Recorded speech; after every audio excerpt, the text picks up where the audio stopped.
Salve, salve, pessoal! Sexto e último episódio da primeira temporada do podcast Dizes Canoas Discografias. Na produção e apresentação, Eder Zanon, na pesquisa Daniel Vilaverde, na mixagem e masterização do som Jonas Dalla Corte, na identidade visual Daniel Greff. Esse projeto foi financiado pelo programa Microcrédito Cultural da Prefeitura Municipal de Canoas. Nessa temporada, o objetivo foi apresentar diversos artistas de variados gêneros musicais e de diferentes épocas. O episódio desse programa é bastante especial, não só na forma como é apresentado e montado, mas também por se tratar de uma banda que ao longo da sua carreira passou por diversas influências. Dessa vez, entrevistamos 3 integrantes da banda que vão contar algumas histórias. A Sol, que começou como Screens of Life, possivelmente foi a banda de Canoas que mais chegou longe, no sentido literal da palavra mesmo. Tiveram resenhas publicadas em grandes veículos nacionais, como a Folha de São Paulo, Revista Bravo, Revista Tribo, Revista Mais Soma, e também chegaram a fazer shows em São Paulo, Santa Catarina, Minas, e também foram para a Argentina e Uruguai. Tocaram até com o icônico guitarrista Lenny Gordon. Enfim, esse trabalho apresentado através do podcast é um desdobramento do documentário, e de certa forma não foge desse campo. Esperamos que vocês tenham conhecido melhor os artistas da cidade, e agora fiquem com a Sol. Com vocês, Marcelo Armani, Gui Martini e Roger Canal.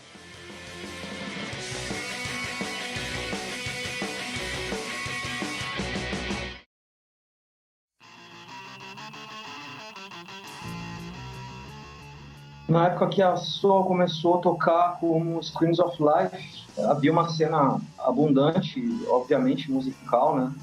E aí não vamos nos limitar aos estilos de hardcore, ou post-punk, ou jazz, enfim. Haviam muitas bandas, né, de rock and roll, de cover, e por incrível que pareça, nessa época existiam muito mais espaços, penso eu, que no que existe agora. Bom, as bandas que nós nos relacionávamos basicamente eram bandas de pessoas que trafegavam ali no skate, né? Como a Cash From Kells, Bulimia, lembrar algumas outras bandas aqui, Discórdia Sonora. Tem um monte de bandas assim e um monte de amigos que circulavam entre bandas de punk, outras bandas mais de hardcore, outras bandas que misturavam mais aquela coisa do Red Hot Chili Peppers, funk, com outras histórias. Tinha muita galera que fazia rap também. Eu sempre gostei muito de rap também, sempre participei de algumas bandas e não só bandas, mas projetos, né, que a gente fazia com skate. Então, a cena musical era muito diversa e bastante atuante, assim, porque tinha esse lado do skate, né, que algumas pessoas da banda frequentavam, mas tinha um lado também da boemia, né? E aí a gente conhecia, eu sempre fui muito boêmio, sempre andei muito à noite. Essa era uma época que rolava muito rolê, tipo, rolava Oswaldo Aranha ainda, então que era um lugar que se traficava muita música, né? Muita informação de todos os gêneros. Então Canoas sempre foi uma cidade para mim muito próspera nesse sentido, conheci músicos, grandes músicos, de todos os estilos, não só do hardcore, do post-punk, do rap, como também do pop e uma galera que fazia um monte de coisa de qualidade, interessante, relevante e de maneira profissional, né? Por assim dizer. Tocar ao vivo acho que é uma coisa profissional, né? Quando te propõe. Mas o que eu achava mais interessante era isso, que a gente conseguia se reunir, por exemplo, na noite para tomar cerveja com galera que era do hard rock, com outro cara que era do punk, outro cara que escutava rap, outro cara que era do skate, outro cara que tinha uma cena mais do surf. Então todo mundo dialogava muito, né? Acho que isso foi uma mola propulsora bem bacana, assim, pro início da banda, dentro das possibilidades que nós tínhamos como músicos, né? Nós aprendemos a tocar fazendo a banda, né? O distinto de aprender uma história. Então ter essas referências todas foi muito próspero e era uma cena bem gigante, tanto a cena da boemia noturna e dessa fusão das cidades, né, de Canoas, uma cidade metropolitana, né, cara, da classe trabalhadora também, uma cidade operária, com muitas vertentes de música, muitas mesmo, principalmente nas periferias, que eram os lugares onde eu acessava e sempre acessei, e nos centros, né, que eram esses lugares de boemia, que onde se reunia todo mundo, obviamente não tinha outra coisa para fazer, era todo mundo beber no mesmo lugar, curtir nos mesmos lugares, ou então a gente ia nos mesmos shows e tal, por aí. Cara, a Sol começou em 98, cara, 1998 começou a Sol, né? E muito nesse desejo de... mais como troca de som, assim, sabe? Tipo, a gente andava muito de skate e praticamente no meio de skate tu acaba escutando basicamente as mesmas coisas, assim, né? E aí eu conheci o Roger através do skate, né, cara? Eu tava com o braço quebrado até, tinha caído me lesionei com o skate, aí tava com o braço engessado, assim, aí nessa época eu conheci o Roger, e a gente começou a trocar informações de banda, assim, né, de Agent Orange, Bad Religion, NoFX, por aí vai, né? E depois que curou o braço, a gente começou a ensaiar, né? Então a gente a Sol meio que começou já fazendo, a gente fazia cover de algumas releituras de algumas bandas tipo NoFX, Bad Religion, Agent Orange, olha só, que eram as coisas que a gente escutava na época, né? Mas sempre tinha uma coisa de querer fazer música autoral, né? Que eu acho que era uma época ali, final dos 90 ali, essa época do underground, assim. Isso é muito forte dentro desse período do underground, né? De ao mesmo tempo que tu tem as releituras das músicas, das bandas que tu curte, assim, tinha essa coisa de dar música autoral, né? Então, floresciam compositores, né? Compositores undergrounds nessa época. E eu acho que junto desse movimento alguns lugares também começaram a fazer shows, né? Então, tu tem um crescimento também de lugares que começam a desenvolver locais para shows, assim. Em Canoas, que eu lembro, cara, assim, em Canoas, tinha o Gullis, né? O Gullis Bar ali, a galera fazia muita coisa no Gullis. E o estúdio do Reveto depois começou a fazer alguma coisa, assim, na parte externa. Isso no segundo endereço, né? Porque ele tinha um primeiro endereço que era um estúdiozinho bem pequeno, assim. Aí depois ele mudou para um outro local que era mais espaçoso, mas ele fazia na rua, os shows na rua, assim. E tinha uns outros lugares pela Matias Velho, assim, a gente chegou a fazer, precisamente em Canoas, a gente chegou a fazer alguns shows na minha casa, né? Onde a gente ensaiava, assim. E a gente começou a ensaiar nos fundos de casa, assim, no quintal. Que era muito mais... tinha mais casas, né? Não tinha tanto prédio, assim. Então a gente tinha meio que um depósito nos fundos de casa, a gente ensaiava ali. Aí um dia, conversando e tal, a gente pensou, pô, a gente podia fazer uns shows aqui em casa. Tinha uma mini ramp, né? Eu andava construir uma mini ramp assim, em fundo de casa, com compensado naval, né? E aí começou assim, cara, era muito no do yourself mesmo, né? Mas de Canoas que eu lembro são esses lugares. Eu acho que não tocou muito em Canoas, né? Olha só que coisa, né? É uma banda que nasce no município, mas que não participou muito dos locais. Bom, a Sol, começar com a minha parte musical, sempre fiz parte de bandas e me interessei por música desde pequeno, né? Família de músicos, meu pai tocava, primos tocavam, tinham bandas, enfim. E eu sempre me interessei muito por música, né? E sempre tive atento a isso. Toquei em bandas de metal, de pop, de funk, de tudo que tu pode imaginar. Acabei tocando nesse lance da música. A Sol, propriamente dito, nós nos conhecemos através do skate, cara. Foi através desse rolê aí.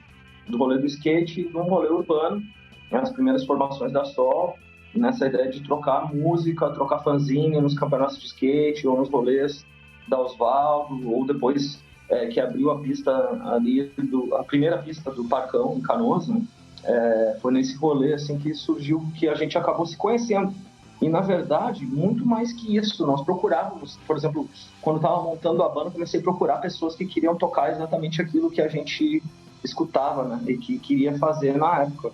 Tipo, quando começou a banda, nas primeiras formações, a gente escutava a gente Orange, The Sol, The Faction, Slayer, um monte de coisa, Metal, Sepultura, Suicidal.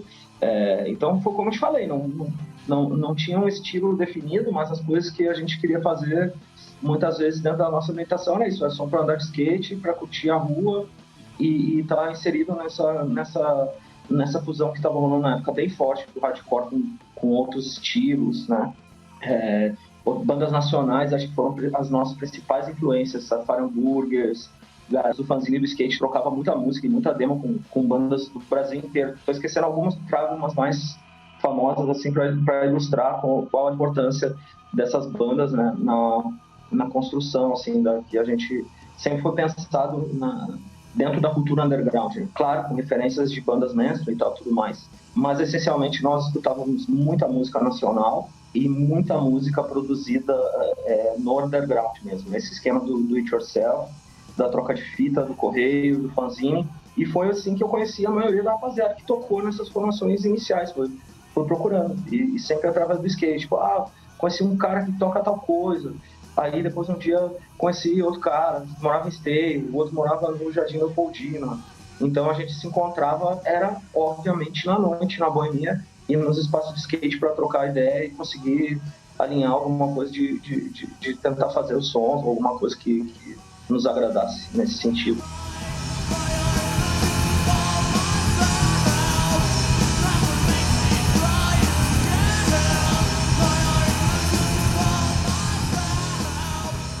Primeira formação de uma demo oficial, né? Teve outras formações antes, com o Felipe, com o Tinico, com o Queixo, com uma galera que passou, que era uma galera do skate, e numa época que a gente estava experimentando e conhecendo a nossa identidade, nos conhecendo também como músicos, né? Não nos reconhecíamos como artistas, como pessoas do fazer da arte, né? De música, que músicos são. Mas a gente, teve muita gente que passou, né? Nesse sentido.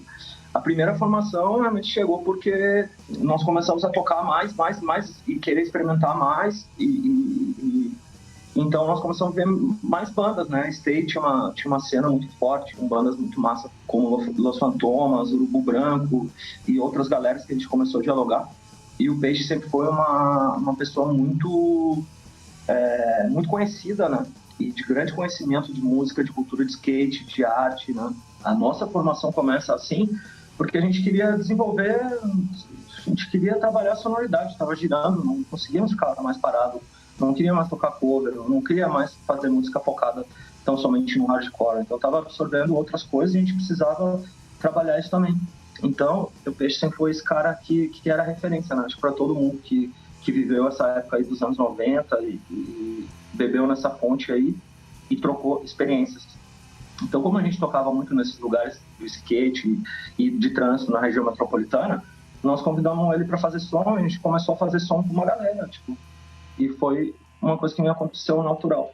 E aí a gente foi adentrando, mas ao mesmo tempo ouvindo outras coisas de jazz, Miles Davis, como o universo da música sem se limitar ao tipo de som que a gente fazia, ou que a gente gostava, ou que estava experimentando, né? Era uma coisa totalmente low-fi, mesmo num quartinho, que a gente trabalhava um trio, e andava de skate, ia pro quartinho tocar todo dia, ou sempre que dava, gravava as músicas pela secretária eletrônica, mandava uma base pro cara. Tipo, Marcelo, a gente fazia bastante isso, né, na bateria.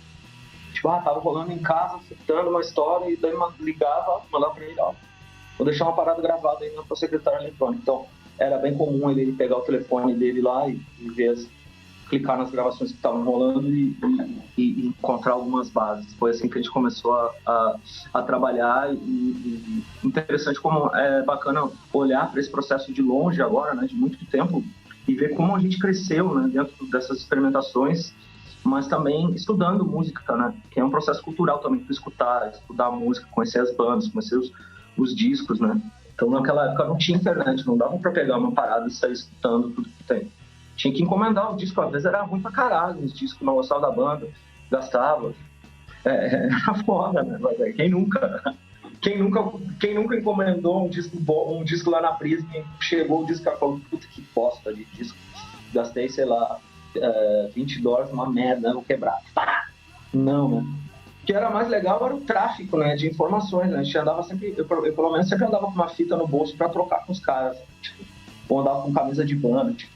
E era isso, cara, é assim que a gente trocava informação e foi desenvolvendo a nossa sonoridade, experimentando e trabalhando sempre lado a lado com a arte, né?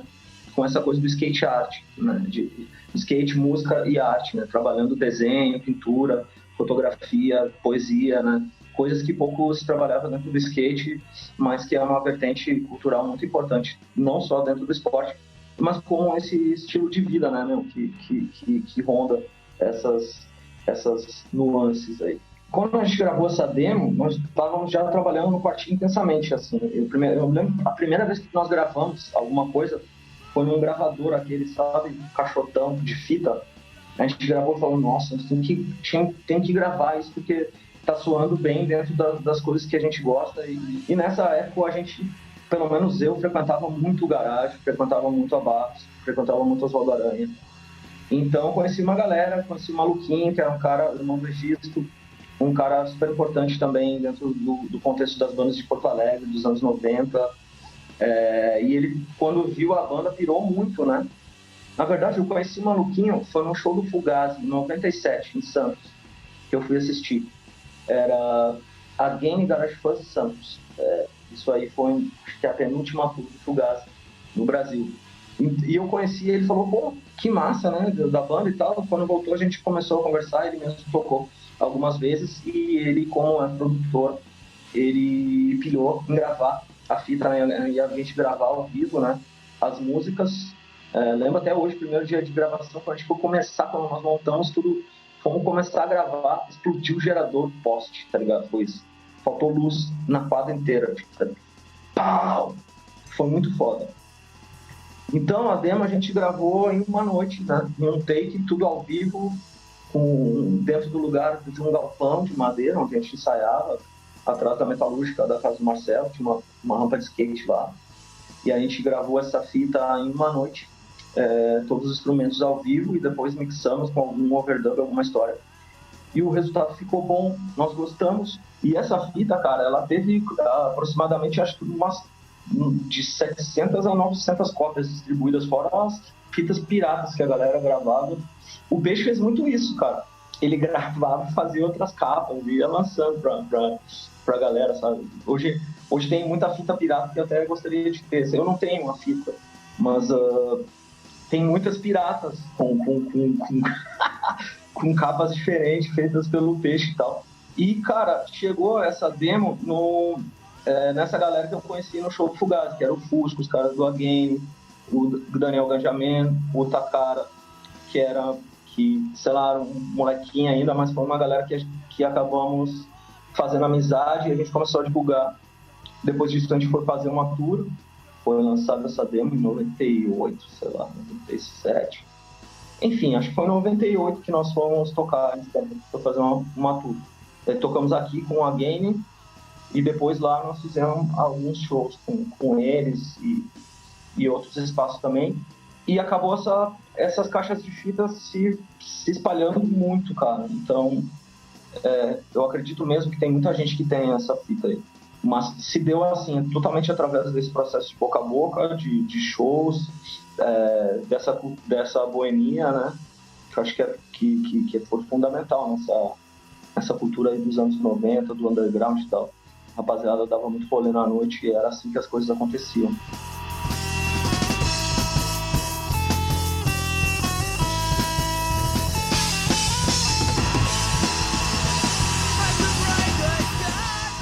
Tem uma outra demo antes dessa, né? Que é uma demo perdida que eu nunca escutei, cara. Quer dizer, eu escutei, mas eu não tenho essa cópia. E, cara, era puro hardcore. Essa aí era até o Bitnik que tocava baixo, primeira formação, né? Era o Roger Canal era vocal, fazia só voz, né? Só vocal. Aí eu tocava bateria. Tinha o Felipe que tocava, não o Felipe Martini, né? Outro Felipe que até ele era guitarrista da Morfo, assim, montou a Morfo com o irmão dele, mais um pessoal. E o Felipe tocava guitarra e o Tinico tocava baixo, cara. Essa demo, eu lembro que a gente gravou num fim de semana num estúdio em Porto Alegre. E essa era puro hardcore, cara. Era HC mesmo, assim. E é uma demo que eu não sei se alguém deve ter, óbvio. Acho que não sei se o Tinico tem, mas é uma demo que eu escutei poucas vezes, assim, que eu ainda... Sabe aquela nuvem silenciosa que fica ao redor de ti, assim, pô, que fim deu esse trabalho, né? Mas aí depois que a Sol se tornou um trio, né? Que aí o Tinico sai e aí o Roger começa a tocar guitarra e aí o Márcio Peixe toca baixo. Aí a gente grava essa primeira demo que a Invalid foi lançada no One Trip. Ela é gravada em 98, se não me engano. 99, alguma coisa assim. E a gente gravou nos fundos de casa, cara. Nesse lugar onde a gente ensaiava, né? E quem gravou foi o Mário Del Santo, Maluquinho, que chamavam ele de Maluquinho, né? Ele que gravou, ele tinha, enfim, um porta-estúdio e tal, que era até de fita cassete, se não me engano. E, cara, era no estilo free jazz, assim, da Blue Note, saca? Tipo, microfone pegando geral, assim, e vamos lá, saca? Tipo, não tinha essa história de cada um gravava separado. Então, depois, os outros trabalhos da Sol e outras bandas que eu tive, como a Gullish também, a gente começou a gravar em separado, e era muito estranho, meio que não entendia isso, sabe? Foi um processo de educação, assim, também, de processos de gravação e tal. E, enfim, mas nessa época a gente escutava muita gente Origem ainda. A gente ainda escutava muito HC, né? Mas a gente começou a ir mais para Dinossauro Júnior, assim, que já tem uma outra concepção, uma outra textura sonora ali, né? Diferente um pouco do HC mais pauleiro. E aí começou a vir muita influência do jazz também, né? Então aí começa a chegar um pouco de John Coltrane, né? Eric Dolphin começa a vir também, né? nessa mesma onda. Embora a demo não tenha muito essa marcação, uma coisa mais free, improve, assim. Mas isso vai começar a aparecer nos trabalhos futuros, né? Então, mas é meio que tá por ali, sabe? Então tem uma certa... esses free jazz, eles estão por ali também, permeando um pouco esse universo do Fugazi, do Stereolab, né? Do Seba, deixa eu ver se não chama alguma coisa. Khan, cara. Khan. Só que a primeira banda que eu escutei antes de Beatles foi Khan. O Monster Move, eu acho. Foi o primeiro disco que eu escutei antes dos Beatles, cara. Isso é uma coisa meio maluca, assim. Foi que... E aí depois a galera me apresentou os Beatles, assim, dizendo, tu tem que escutar, isso aqui é muito psicodélico. Cara, já tinha escutado Khan, saca? Os caras gravaram num castelo, sabe? Tem aquela gravação famosa, assim, né? Que eles gravaram num castelo na Alemanha. E aí eu lembro que na época, velho, o pessoal que gosta de Beatles me mata, né? Mas eu lembro que eu escutei, assim, e eu disse, cara, é um rock, assim. A galera assim, como? É isso, um rock, cara. Não, mas você tem que escutar um disco branco, não sei o quê. Aí eu escutei todos os Beatles, cara, e, sabe, não mexeu, assim, acho que é uma lacuna musical que tá na minha pessoa, assim, não consegui, sabe, não consegui meio que absorver os Beatles, assim. Mas aí, pô, né, o cara começa escutando cana, velho. Enfim, tinha pessoas mais velhas, assim, que já escutavam esse tipo de música, né? Pô, Khan é ali da época pós-guerra da Alemanha, né? Então é meio que naquele terreno ali onde vai vir o Kraftwerk e outras bandas por ali, né? O Neun, então, Khan surge um pouco desse pós-guerra da Alemanha, né? Enfim, muito experimental e tal. E naquela época era muito difícil chegar a essas coisas aqui, né? Não é que nem hoje, tu bota no YouTube ali, dá um Google, vem tudo, né? Então a gente tinha pessoas mais velhas que andavam de skate com a gente, assim. E por acaso essas coisas acabavam vindo, assim, né? Mas o Khan é bem engraçado porque depois o Roger me grava uma fita pra mim, né? Ele grava uma fita e era o Monster Movie, cara. E aí ele disse, tu tem que escutar isso aqui. E eu vagamente lembrava que, cara, esse nome não me é estranho, Monster Movie, assim. E aí, depois que eu me liguei, cara, disse, não, isso aqui eu já tinha escutado, já conhecia. Né? A gente nem sabia de onde era, que nem quando, sei lá, quando some guarda-chuva, né? Não sabe para onde eles vão, então a gente nunca imaginava como as pessoas conseguiam trazer essas coisas, né? Como isso podia chegar. Sonic Youth também foi uma coisa... A primeira vez que eu escutei Sonic Youth foi o Gu, cara. Sonic Youth Gu, assim, e era um dia de chuva e também era o clássico fita cassete, né, meu? Tudo era muito assim. Depois, era muito engraçado, porque tu escutava primeiro o álbum, assim, tu sabia, isso é Sonic Youth Gu, escrito a caneta numa fita UX, assim, né, uma base ferroeste, assim, uma viagem. E tu vinha descobrir a capa do disco depois, saca? Então tu falou, esse aqui é o Gu, cara, esse é o disco que eu tenho gravado em fita, assim. Né? Então, basicamente, as coisas chegavam dessa forma, assim.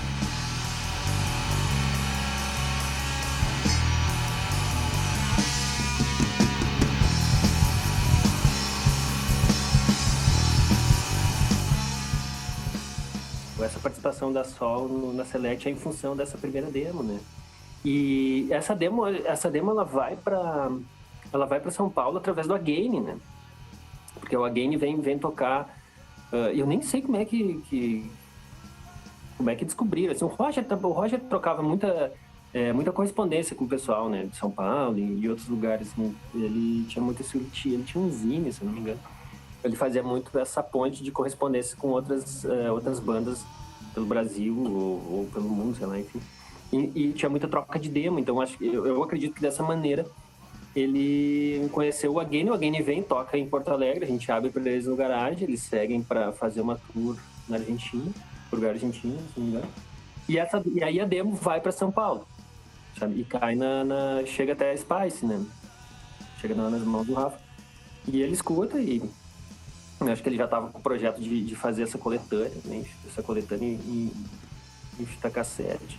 E resolve incluir uma faixa da Sol, assim. E aí depois disso a gente começa a ter mais uma relação mais próxima com ele e tal, começa a conversar e a gente resolve tocar em São Paulo, isso em 99, acho, não lembro exatamente. Que a gente tocou os anos foram muito próximos, assim, a gente grava a demo e meio que já vai pra São Paulo, assim, uma coisa bem maluca. E eu lembro que na época, cara, foram 18 horas de ônibus, né? A gente ia de ônibus, isso era... Eu tava feliz, né, da vida, pô. Primeira vez que eu tinha ido pra São Paulo, na real. E aí, ainda mais pra tocar, né? Então, isso era bem, bem motivador de mim, assim.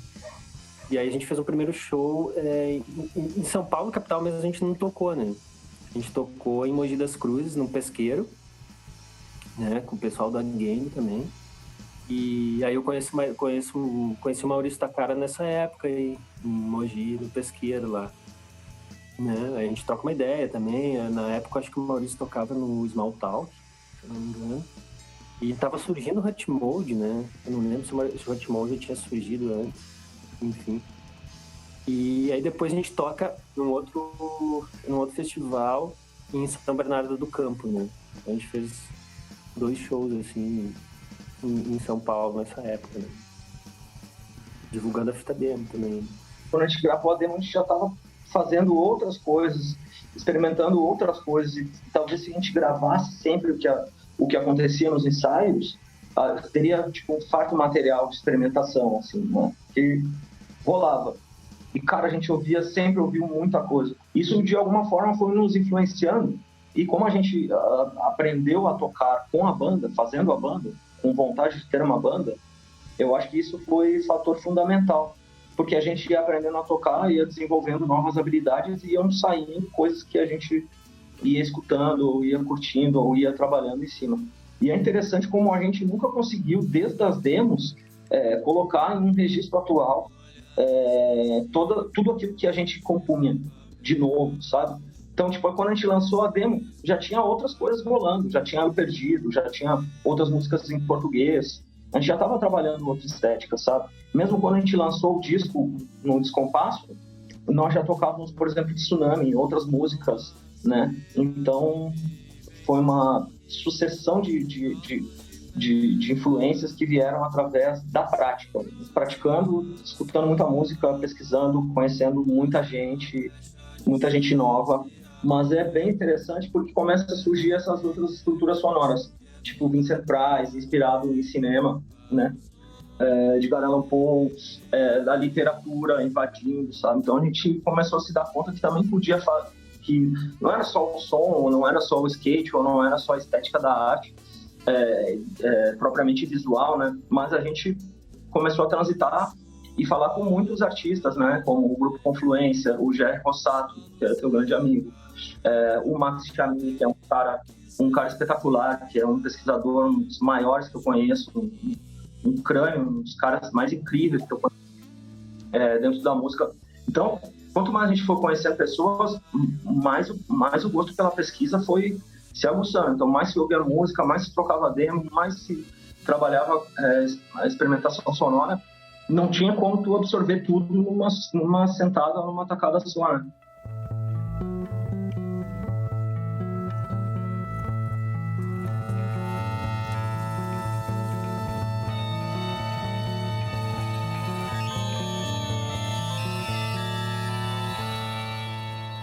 É um período enorme ali, né? Até lançar esse primeiro álbum da Sol, assim, se não me engano, Descompasso do Trânsito Retalhos do Meu Silêncio.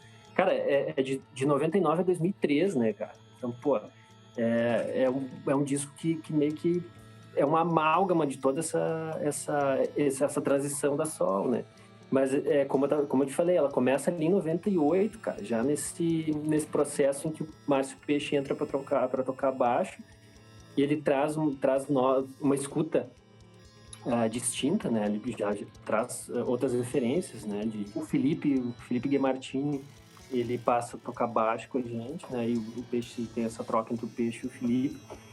E o Felipe traz bastante coisa também, né? E basicamente ali nessa época todo mundo já escutava um pouco de free jazz, né? Outras bandas experimentais, né? Ou outros compositores experimentais, né? E começa a vir muita coisa de experimentalismo alemão também, né? Então, mais ou menos por é nesse caminho que as coisas vão se moldando e que a Sol meio que se torna um organismo. Na verdade, a Sol sempre meio que foi um organismo mutacional, assim. Sempre teve esse caráter a gente absorvia muitas influências, né, cara? Então a gente absorvia influência de tudo quanto era lugar. A gente meio que não seguia ali um caminho, uma trajetória, uma risca, tipo, a gente é pós-rock, que geralmente os rótulos vêm de fora, né? Tipo, galera, não, tem uma banda em Canoas que faz HC. Aí, um ano depois já não é mais HC, sabe? Tipo, não, mas a fita demo já é outra coisa, sabe? Os caras... Tipo, as duas primeiras músicas, eu acho, da fita são meio HC, assim, sabe? O resto já é sabe? Já tem esse flerte com o processo de experimentação e o processo sonoro, né? De buscar outras tonalidades, né? Nos instrumentos, enfim. Então, a Sol meio que nunca seguiu esse caminho, assim, sabe? A galera começou a dizer, não, mas é pós-rock. Aí, sei lá, 2 anos depois já não era mais pós-rock, sabe? Então, a gente tinha muito essa coisa de absorver o que a gente escutava ou de absorver o que a gente falava também. A gente conversava muito, né? Sobre o processo de composição, sobre o processo de vida. A gente falava muito sobre, sei lá, era quase um processo terapêutico, né? Só era quase uma terapia, assim, em grupo. E a partir disso, acho que todos esses sentimentos, eles meio que nos levavam ao processo de composição, né?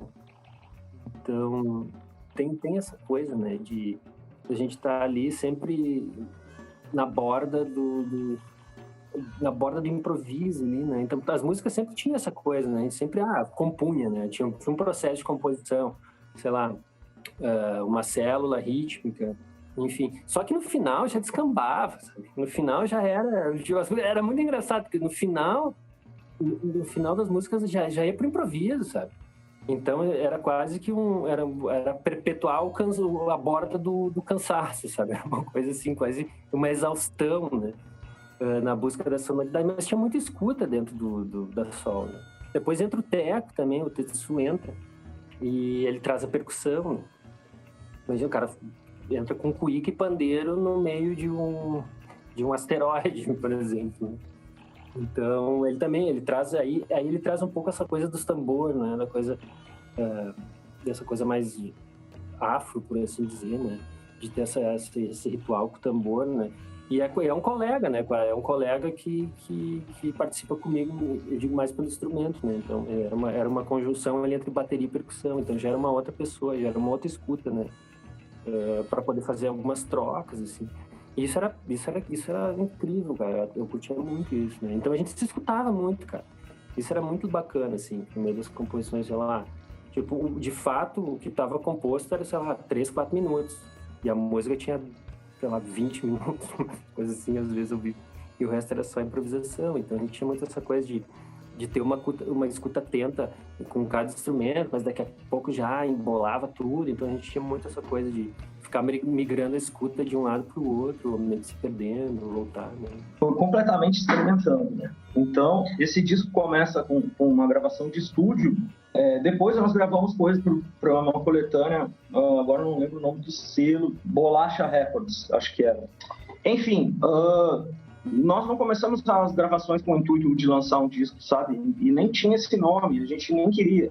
Nós estávamos fazendo gravação porque estava um monte de gente pedindo música para entrar em coletânea do mundo inteiro, de coisas, tipo, apareciam coisas muito loucas, tipo, da fita numa revista da Holanda, num lugar não sei aonde, tipo, a gente ficava, como, né, que chega? Mas enfim, a gente fez esses sons, essas gravações novas para entender o que a gente estava tocando e também para mandar, né, para esses lugares, para as coletâneas. Acontece que aí começou a rolar aquela coisa de se escutar, né? Então, quanto mais se escuta, mais tu quer produzir. Nesse momento, houve um processo de muita intensidade de tocar na noite, de rolê noturno, de saídas, de conhecer muitos músicos, muitos artistas, fazendo muita coisa no periférico da banda, sabe? Tipo, a gente andava de skate, dava rolê, outros surfavam, galera produzia cinema, Oswaldo Aranha, show toda noite, boemia, droga, um monte de coisa, sabe? Que é isso que enfim, movia, né, muitas dessas experimentações. E a gente começou a perceber que não precisava que as melhores coisas que nós gravávamos não eram de estúdio, sabe? De ficar super 11 horas, 12 horas, 14 horas produzindo um disco. As melhores coisas que nós gravávamos eram em fita cassete. Então, o Felipe cursava jornalismo e um dia ele apareceu com um gravador. Eu tenho um gravador aqui, até um deles, que tem aqui nas minhas coisas, que eu uso para sempre. Então, ele começou a virar um parceiro, cara. Eu andava por aí com esse gravador, gravando som de rua, colhendo depoimento de pessoas, em praça, rodoviária. No disco tem muito disso, né? Poesias, gravava trecho de outras bandas. Foi uma época que a gente começou a andar bastante com os caras do Sexteto Blast, da primeira formação da Blast, né? Com o Nambu, com o Franco Salvadoretti, com o Bolo Bang, uma galera super talentosa da música do jazz, eram coisas que a gente escutava muito também. E começou a se mesclar isso, sabe? De como a gente podia fazer essas experimentações sonoras, de fazer uma mixagem crua, né? De gravar algumas coisas, claro, nesse formato banda, usando teclado, multi-instrumentação, sample e tudo mais, revezando instrumentos, mas também que a gente podia mixar essas coisas, sabe? Então, muitas vezes, teve uma coisa que influenciou muito, que foi aquele disco do Flaming Lips, chamado Zaireta, que tu tinha que colocar 4 discos tocando e tal, e tu podia escutar. Isso abriu uma porta super interessante, porque a gente começou a gravar várias coisas e experimentar dessa maneira, sabe? A gente colocava 2, 3, 4 gravadores, 5 gravadores, tudo tocando junto, ficava... Então, quando a gente fez isso com a nossa própria música, foi que deu um estalo de que a gente podia fazer qualquer coisa sem depender de estúdio, de absolutamente nada. E a gente foi dando sequência nesse processo. Quando vê, nós tínhamos uma carga imensa de música e estava rolando outras coisas. Entramos para gravar um EP numa função de estúdio também, né? Algumas coisas mais que a gente queria que fosse mais elaborado. Agora não lembro o nome das músicas que a gente fez. 13 de abril, pode ser. Próprio Vincent Price, Tomates foi gravado em estúdio. Vincent Price foi gravado em estúdio. E Elo Perdido foi gravada em estúdio. Rua dos Recomeços, com a letra do meu primo, Rodrigo. Então começou a surgir isso, cara. Letras, fragmentos de poesia de outras pessoas, outros músicos, outros shows que a gente conhecia, pessoas anônimas na rua que a gente gravava. Tipo, eu gravava viagem de trem, de ônibus, coisas que se falavam no trem, pessoas que iam pedir coisa no trem. Foi uma explosão criativa brutal, assim, nesse sentido, mas totalmente inconsciente, sem saber que estava produzindo isso, sabe? Sem a intenção de querer lançar um disco e tal.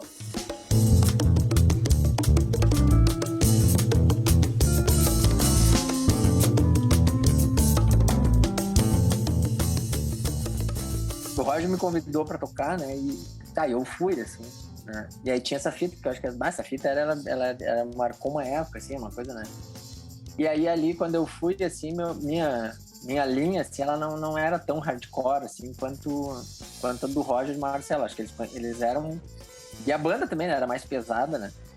Então, assim, as bandas que eu tinha, assim, sempre eram mais indie, assim, uma coisa mais light, assim, mais fofa, né? Então era uma coisa mais da Dinossauro Júnior, mais Pixies, né? Até a gente tinha aí a Urubu Branco, era uma banda que tocava bastante versões, tinha os sons próprios, mas assim, a gente tocava muito, era bem comum, várias versões, né? Então, sei lá, era Pavement, né? Pixies, Dinossauro, assim, eu gostava de punk, gostava de muita coisa, né, cara? Sempre fui bem eclético, assim, vinha daquela coisa também de gostar de metal, depois os pós-punk, tudo ali, Joy Division, The Cure, né, Smiths.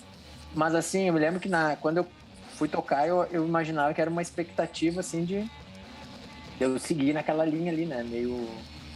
Então daí, assim, acho que quando eu fui falar com eles, assim, e a gente trocando aquelas ideias, eu acho que, assim, ali que eu acho que me apresentaram, assim, né, o Fugazi, o próprio Jawbreaker, né, eu acho que eu conheci com o Marcelo, Minute Man, aquelas bandas, assim, né, aquela linha um pouco mais torta ali, né, e aí eu achava que a expectativa era essa, que eu tinha que ser mais pesado. Aí depois, assim, conforme eu ia tocando, assim, eu fui percebendo, assim, que na verdade tinha uma coisa assim, eu tinha uma vontade também de trazer meio que uma contribuição minha, assim. O Roger sempre dizia, não, eu quero que tu faça essas coisas que tu faz lá com as outras bandas, porque eu continuava tendo as outras bandas, né?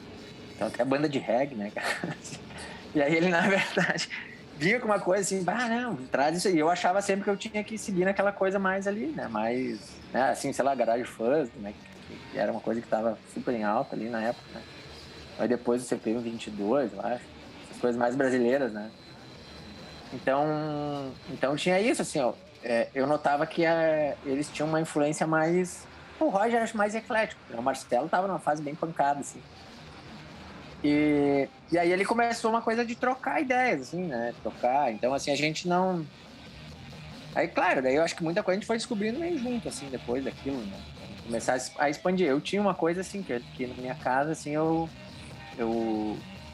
sei lá, não me lembro muito bem também como, assim, meu irmão, eu acho, daí, assim, eu gostava de Caetano Veloso, gostava, né, de samba, de Tom Jobim, eu tinha essa vertente, assim, e eu tenho uma irmã que canta, assim, na verdade ela é mais nova, ela estava começando, assim, a cantar e eu gostava, eu ganhei uma coisa muito valiosa, assim, cara, que foi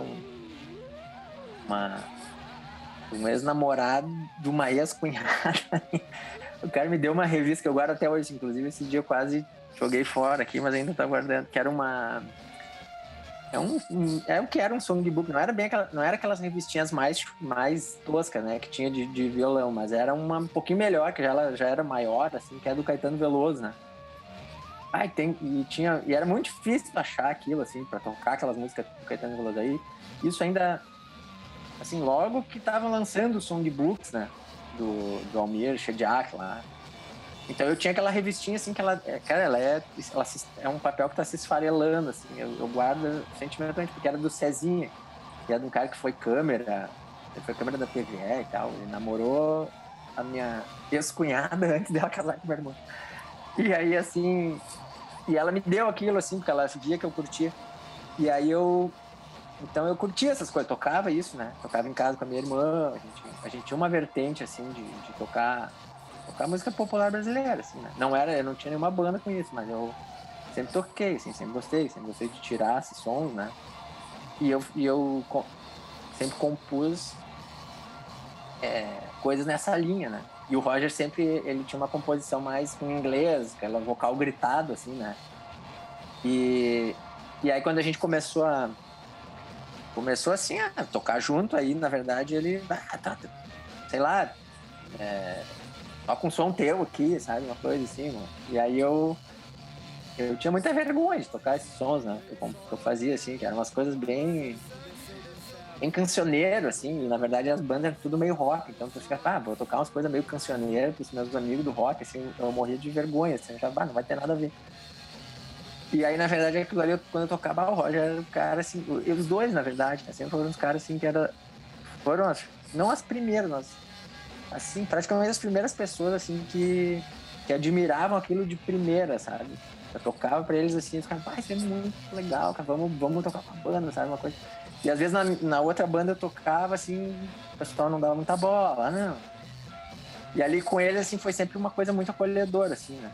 E eu noto, assim, que também o Roger começou a querer, assim, cantar em português. Aí que teve essa mudança toda, né? Daquela coisa hardcore em inglês pra uma coisa... Então acho que nesse ponto deu uma estragada, porque eu sei que tinha uma vertente de fãs, né? Daquele modelo, né? E quando eu cheguei, ele deu uma mexida, assim, né? Cara, em estúdio mesmo a gente gravou. A gente gravou em um estúdio só. E sei lá, foram poucas músicas ali. Sim, mas sempre músicas que são gravadas no estúdio. A gente gravou no estúdio do Arno, em Porto Alegre. E as outras, cara, são todas gravações que a gente fazia em algum ensaio com um gravador de fita cassete, um de tactofone, enfim, é os gravadores, tipo um Walkman, só que ele tem um microfone. Então, a maioria das coisas, assim, quase metade do disco é por improvisação de ensaio, sabe? Tem algumas gravações que o Roger fez, umas gravações de campo que o Roger fez, assim, que são gravações de pássaros, de trânsito. Muita gravação de rua, tem muita gravação de rua nesse álbum. Então ele brinca muito com essa... Ele tá muito nesse... Ele vai e vem desse mundo do estúdio, do mundo do ensaio, sabe? Da coisa... da gravação com alta qualidade, super técnica, e a coisa lo-fi. E na real, cara, se a gente for pensar, isso era a nossa trajetória, sabe? Isso era o caminho que a gente fazia. Sabe, a maioria das captações que o Roger fez era quando, sei lá, a gente saía de um show em Porto Alegre, sei lá, em Esteio, uma coisa assim. A gente ia, sei lá, prestigiar a banda de algum amigo, o Roger voltava e gravava algumas coisas de madrugada, assim. Clássico, pega o ônibus. Então ele tinha um gravador e às vezes gravava, eu lembro que ele gravou, também um senhor que fala, assim, por baixo dos pássaros, tudo assim. E é um senhor que ele grava numa praça, sabe? Que para pra bater um papo com o cara, assim. Ele faz essa gravação e traz esse relato pra dentro do álbum. Tem algumas coisas que são gravadas numa metalúrgica, né? E a gente fez gravações nessa metalúrgica depois. Mudaram de bairro de Caminhos. Galpão maior, reverb, né? Um galpão com bastante reverb e tal. E a gente um dia resolveu, vamos levar os instrumentos lá, vamos gravar lá, cara. E ver o que a gente consegue. A gente consegue tirar desse lugar, então já tinha essa coisa de se preocupar um pouco com a arquitetura sonora, sabe? Não era só o ambiente de estúdio que a gente estava perambulando pela nossa ideia, né? Essa questão de experimentar o espaço também. Então tinha as máquinas, a gente ligava as lixadeiras, sabe? Tinha sons da lixadeira, som de furadeira, de máquina industrial, então era basicamente isso, né, cara? Esse primeiro álbum, ele é carregado desse nosso cotidiano, né? Desse nosso trânsito, de um lado pro outro, seja nos ensaios, seja indo pro estúdio gravar, seja no próprio processo de composição, assim. Então, a grande maioria das músicas que não são gravadas em estúdios é improvisação, cara. Improvisação. Algumas delas, se eu não me engano, uma célula ou outra deu um start para uma outra track que a gente veio gravar, assim, que é uma música valendo, porque ela tem começo, meio e o fim a gente resolve depois, né? Tinha sempre essa coisa, né, cara? Nunca era redondinho. Toda vez que a gente olha pro passado, assim, tenta entender, não sei se é muito exato o que eu vou dizer, né, cara? Mas acho que, muito massa o trabalho que vocês estão fazendo de ouvir todo mundo, que eu acho que eu sou super curioso para ouvir o resultado final, pra gente saber, assim, o que cada um viu, porque cada memória pensa de um jeito, né? Então, o que eu acho, assim, que é o principal de tudo, assim, talvez um ponto positivo que também é negativo, eu acho, né? Assim, digamos, do ponto de vista, de um certo ponto de vista, é que sempre foi uma coisa muito livre, assim, muito, sabe, assim, sei lá, por exemplo, 20 Price, tô pensando agora como é que a gente criou, sei lá, foi um dia, sei lá, que eu cheguei e devia estar... Porque a gente sempre chegava, assim, até nos shows, né, porque eu comprei muitos shows, né, a gente sempre começava um show, assim, com alguma coisa que vinha na cabeça, assim, né, nunca era um repertório, e no meio mais alguma coisa, então... E isso era também a vida do cotidiano do ensaio. Então a gente chegava assim, daqui a pouco começava uma coisa, o outro já vinha na bateria, daqui a pouco ali já surgia alguma coisa. Então, e sempre foi muito assim. Até esses dias a gente tava, por causa de um post que eu fiz aí a gente voltou meio que assim a conversar, assim, até a gente ficou conversando assim numa coisa assim de que sempre foi uma coisa muito orgânica, assim. Então nunca teve essa discussão, né? vamos fazer uma coisa tipo isso, vamos pra cá, vamos pra lá, sabe? Sempre foi uma coisa assim, isso aí é legal, sabe? Então, aí um dia, sei lá, eu acho que Elo Perdido ainda, eu acho que é bem a transição, né? É uma coisa já em português, e o Roger começou a fazer letras em português. Não vou dizer que eu influenciei a fazer isso, obviamente, né? Mas eu acho que assim, em algum momento ali começou a surgir essa vontade, assim, de letras em português. Eu acho que essa é uma que pega bem, né? Porque é uma música assim, que tem um hardcore, assim, mas depois já vai pra uma outra coisa mais maluca, assim, né? E então eu acho que era fruto dessa liberdade, de fase da vida, assim. E a gente ia abandonando as outras coisas, sabe? Abandonando mesmo, assim, né? Tanto em termos assim, de ensaiar aquilo, né? Como até mesmo tocar, assim, né? Então, às vezes, até acho que isso frustrou pessoas, assim, que gostavam daquelas outras fases. Então, não era uma coisa, assim, da banda... Eu fico pensando, sei lá, nessas bandas, assim, né? Que o cara toca a música do disco 1, do disco 2, do disco 3, né? E a gente sempre se deu a liberdade, assim, vamos aqui nesse show que nós não tocamos nada, vamos tocar improviso puro, sabe? Vamos tocar o que der na cabeça, exato. Vamos tocar só as coisas novas, vamos, né? Então isso aí também, que eu digo que era uma coisa legal para quem faz, mas talvez assim, em relação a estrategicamente pensar uma banda, né? Quando o cara vai ficando velho, o cara vai pensando assim, estrategicamente uns erros, assim, né? De, sei lá, se quisesse almejar alguma coisa a mais, né? Então acho que essa troca aí, essa mudança, assim, foi também acho que dessa sinergia, assim, né? Da gente ali, das trocas de influência, que a gente também curtia um jazz, eu curtia muita coisa, né, do Brasil. Aí o Roger, que trabalhava na loja de disco, né? Então, assim, ele tinha contato com muita coisa massa, assim, né? E, ele apresentou muita coisa legal, assim, me lembro, ele comprou aquele In The Silent Way do Miles Davis, né? Eu ouvi aquilo e fiquei fascinado, assim. E, na verdade, a gente, enfim, sempre se trocava essas coisas. Olha só, escuta isso aqui, emprestava um CD. Isso era muito incrível, né, cara?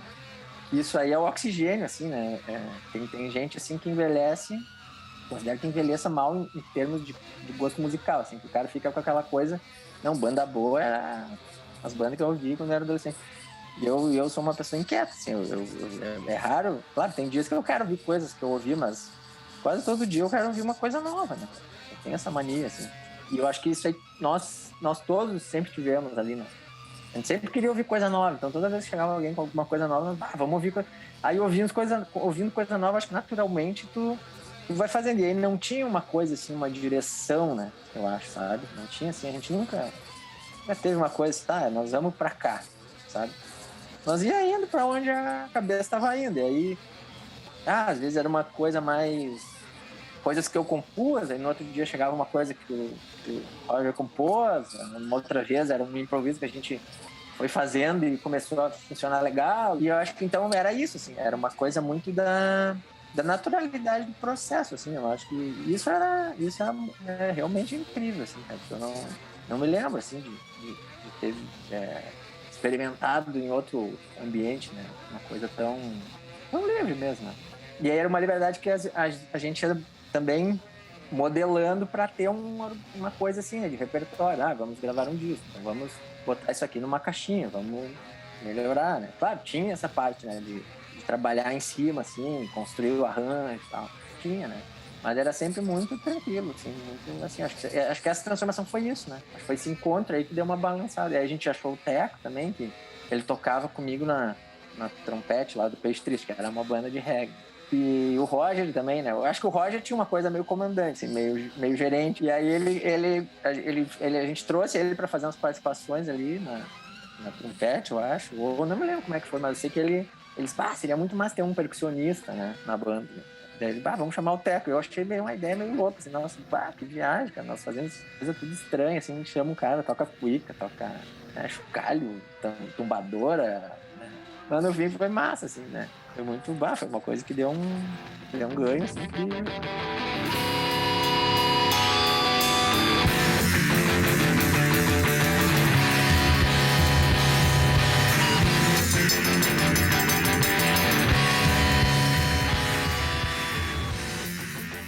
Ao longo de todo o tempo que a gente ensaiou, assim, eu sempre tinha um gravadorzinho, né? Até hoje ele.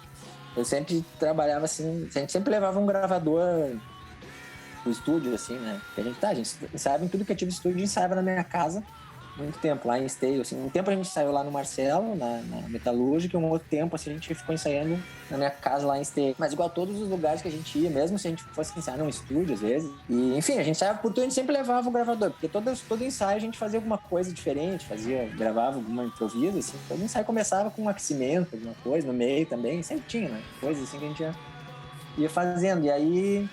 Então sempre tinha aquela gravação, em cassete de tudo que a gente ia fazendo.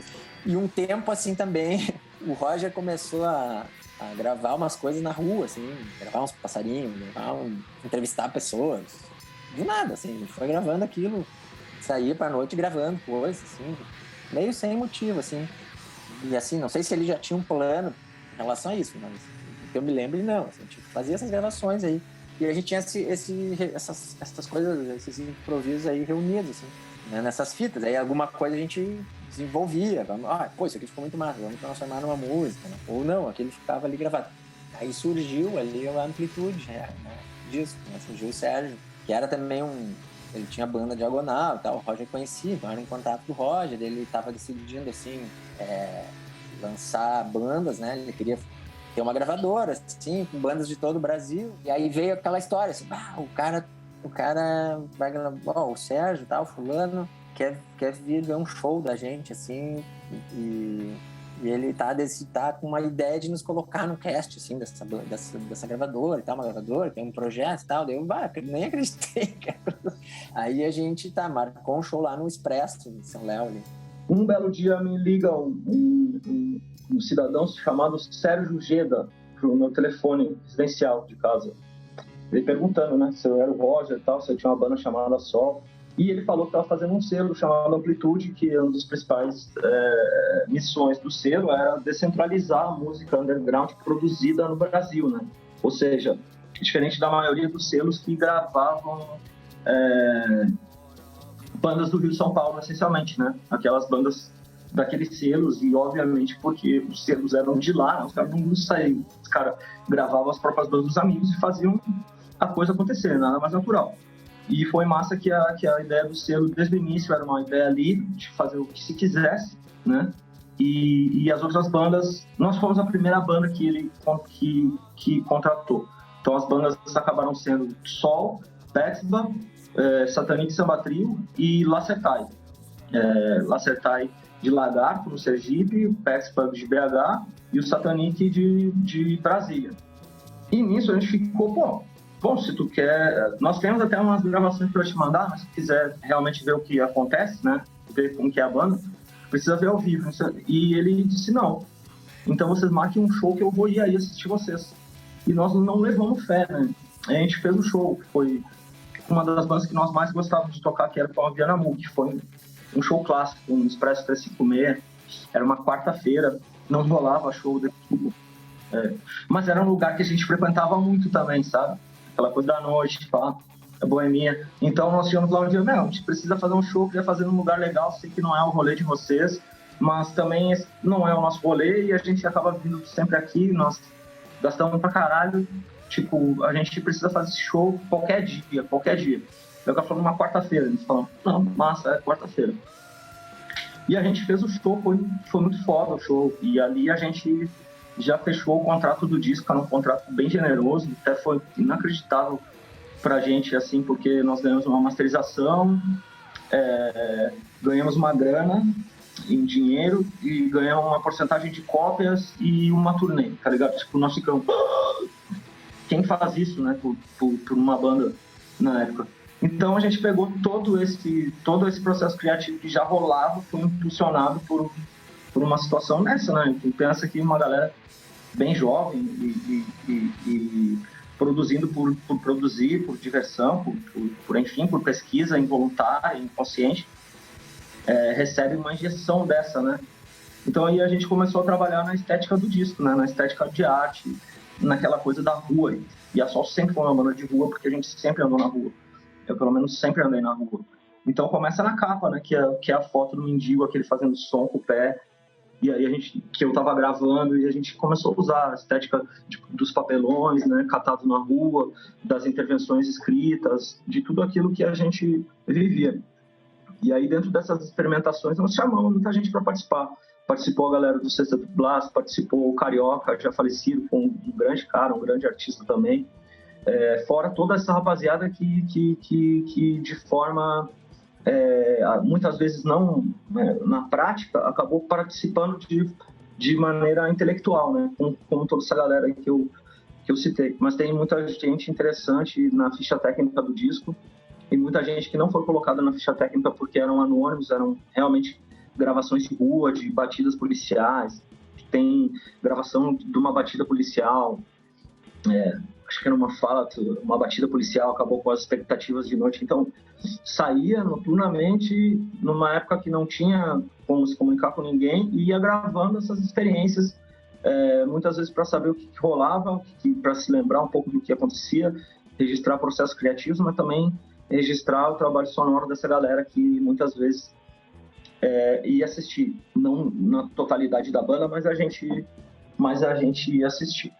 E a ideia do selo, nessa época também começou ali, 2000, começou a surgir um monte de selos, né? A galera começou a lançar muita coisa, assim, de maneira independente e tal. E aí o Sérgio vem surgir com um selo com uma outra estética, né? Ele queria, na real, buscar coisas distintas, assim, do que já estavam produzindo e tal. E também fugir um pouco desse eixo Rio-São Paulo, né? Porque a maioria dos selos acabavam lançando muita coisa de, né, Rio-São Paulo, uma coisa de Belo Horizonte ali e tal. E o Sul era meio que uma região meio que excluída, assim, do Nordeste também, né? Então, eram locais que ficavam à mercê de alguma coisa de São Paulo, assim. E o Sérgio ele recebeu uma fita demo, se eu não me engano, né? Ele teve acesso à fita demo, teve acesso a Select, então ele meio que conhece a Sol por ali já, né? E depois ele vem afinar com o Roger, também com o Felipe também. Eles vêm afinar um pouco mais essa ideia de querer lançar alguma coisa pela Amplitude, né? Mas tem outras pessoas no meio ali que fazem a ponte, né? Se não me engano, o Darisbo, eu acho que o Sérgio também pediu indicação, né? De algumas bandas do Sul. E o Darisbo, ele participa do primeiro disco que a gente lança pela Amplitude, né? E se eu não me engano, o Darisbo estava nessa época morando em São Paulo, e o Sérgio começa a coletar informações de algumas pessoas de bandas de outros lugares. E aí o Darisbo fala, bicho, tem uma banda muito interessante no Sul e tal. E aí o Sérgio resolve entrar em contato e fala um pouco do selo, né? Então, e é muito por isso, né? Ou seja, tem a história de outras pessoas, que tudo é uma construção, né, cara? Acho que essa época era bacana nisso, existia uma construção mútua que sempre desaguava em outros lugares futuramente, sabe? Então, tem a questão da fita demo, essa fita demo entra pra Select, sabe? A Select meio que chega aos ouvidos de outras pessoas, sabe? Aí o Sérgio também tem conhecimento disso, aí ele pergunta também para outras pessoas. Tinha essa coisa das pessoas perguntarem, né? Se tem uma relação mais de realmente procurar obter informações por outras fontes, né? E aí eu lembro que o Darismo falou, não, tem essa banda, é uma banda muito interessante, acho que tu vai gostar. E aí o Sérgio entra em contato e faz a proposta. Primeiro ele fala do selo e tal. E a gente fecha com ele esse primeiro disco, né? Tinha muita coisa, assim, né, de a gente ficar, assim, experimentando meia hora, umas microfonias, umas coisas, assim. E aí, na verdade... Então, esse disco, assim, foi sendo esse processo, assim, que eu acho que, no fim das contas, fora a questão técnica, assim, que hoje em dia, assim, né, a gente... Inclusive, assim, ele tá no Spotify, daí, às vezes, assim, a gente tenta ouvir, assim, e é uma coisa que a passagem, né, do analógico pro digital que a gente fez, assim, talvez não é difícil de preservar uma certa qualidade. No meu ouvido, assim, eu escuto e eu tenho a impressão que eu escuto mais com a memória do dia que eu gravei, assim, né, e que a maioria das coisas foram, principalmente essas partes de fita, né, a maioria das coisas são coisas que a gente só tocou uma vez, assim, que a gente tocou e depois a gente vamos usar isso aqui, que tá, esse pedacinho que tá legal, esse outro pedaço aqui. E então, assim, depois de um tempo que a gente ficou sem tocar, e agora já faz uns 13, 14 anos, né? E eu fiquei sem ouvir isso por uns 8, 9 anos, acho que eu nunca mais tinha botado pra ouvir. E casualmente um dia eu vi que tava no Spotify, porque é por causa da amplitude ali. E aí, um dia, não sei como, assim, ou alguém postou, eu acho, eu vi, olha só, a gente tá lá, né, que legal, até. E aí eu fui escutar, né, fazia anos, assim, que eu não vi. E aí que eu me dei conta, assim, que muito tempo eu vi assim, meu Deus, como é barulhento, como é chiado, como é, assim, tem lo-fi mesmo, assim, né. Não que eu não goste daquilo, né, mas eu fico pensando que por muito tempo da vida, assim, daquela fase que a gente gravou e a gente reescutou isso, eu ouvia, parecia assim com o meu ouvido da memória, assim, né? Sempre ouvi com o ouvido do dia que nós estava lá dentro da sala. Tem umas coisas, uns diálogos, assim, com a minha mãe entrando no quarto, assim, falando. Então, na verdade, aquilo ativa uma coisa, assim, né? De processo, que eu acho legal. Acho que foi uma opção que a gente fez, né? E foi uma opção até meio, não sei se foi esdrúxula, assim, porque foi uma coisa que acabou criando um disco estranho, assim, né? Mas o legal é que o Sérgio era um cara muito receptivo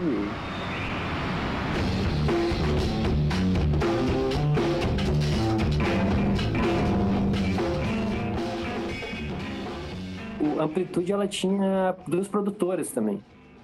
Duas meninas que faziam a produção, né? Que era a Bárbara e a Kátia Abreu. E aí, óbvio, tendo uma produtora desenvolvendo certo trabalho, pra gente era mais fácil. Eu lembro que quando saiu o disco, cara, teve uma série de shows, digamos, shows de lançamento, assim. Mas os primeiros shows foram em São Paulo. Então, os primeiros shows que a gente fez foram no Sesc, né? A gente fez Sesc Piranga, Sesc Pinheiros. Aí a gente fez um show num lugar lá em São Paulo que chamava Espaço Impróprio, né? Que era um estúdio, assim, e era muito legal porque tu entrava e tinha tipo uma escotilha, assim, né? Um alçapão que tu abria e descia, né? E lá embaixo era o show, assim. E aí a gente fez algumas coisas em Belo Horizonte também. A gente tocou em Belo Horizonte no festival de eletrônica, né? Então a gente acabou meio que fazendo... A gente fez o Sudeste e toda a parte Sul ali. Tocamos em Santa Catarina, Paraná, a gente tocou em Curitiba a gente tocou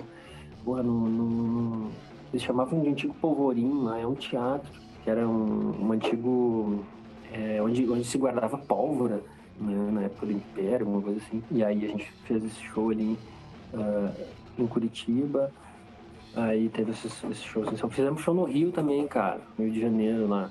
Espaço Cultural Constituição, cara. Esse foi um dia bem bacana, assim. Foi minha primeira vez no Rio de Janeiro e tal. Então era toda uma coisa assim, Rio de Janeiro, né? E foi um show bem legal também. Espaço Cultural Constituição era um espaço bem bonito, assim. E a gente tocou com o Cando Garfo, cara. O pessoal do Cando Garfo, assim. Banda mó experimental, a full, assim. E os caras tinham uns 30 anos, acho, tocando juntos, assim, e tal. E depois a gente vai retornando. Então a gente vai primeiro para São Paulo, faz shows em São Paulo, faz Belo Horizonte e vai descendo, né? Aí faz Curitiba, a gente toca em Floripa também. E depois a gente toca aqui em Porto Alegre. Depois a gente vai para o Uruguai e Argentina, né? Pra nós foi uma coisa super, tipo, aleatória, sabe? Porque a gente não tinha a menor pretensão de fazer esse sucesso, entre aspas, né? Com uma banda completamente experimental. Eu acho que o disco No Descompasso do Transe e Retalhos do Meu Silêncio, ele é um antidisco, né? Nós pegamos o máximo que dava para preencher em um disco e colocamos gravações de todos os tempos, produzimos fragmentos de trilha sonora de curtas que a gente fazia, colocou um monte de experimentação justamente para... Por isso ele tem esse nome também, por isso foi dito que foi gravado durante esses anos, né? Porque foram anos realmente ininterruptos de pesquisa sonora, e não foi fácil preencher esse disco dessa maneira. Então, além dele ser um disco completamente anticomercial, né, foi surpreendente a maneira como receberam, né? Como receberam isso, porque nós não tínhamos noção do que estava fazendo, né? Não era uma coisa que a gente fazia, nossa, vamos ser coach, sabe? Isso é uma tese tal, sobre isso ou sobre aquilo. Não, cara, a gente só queria produzir. Então foi muito bacana essa repercussão, porque o selo ele nos deu uma estrutura muito bacana, né, para produzir o disco, enfim, a produção gráfica de excelência, cara, foi muito bem produzido, tudo desde a formatação do disco, da produção gráfica, do conceito estético de capa, da produção do release, das fotos que a gente escolheu, dos grafismos que foram todos produzidos à mão para o disco, né? A gente até fez uns shows na época que tinham as exposições originais dos grafismos, né? Então tinha as fotos impressas, as exposições, os fragmentos que a gente usava, os carimbos, alguns papelões que nós guardamos. Então começou a surgir, através da assessoria de imprensa do selo, foi para tudo que é lugar, saiu no O Globo, saiu na revista Bravo, saiu numa revista de economia, sei lá, e todos esses jornais aí, na Folha, enfim, cara, vasta repercussão. Saiu na Rolling Stone também, se não me engano, resenha desse primeiro disco já.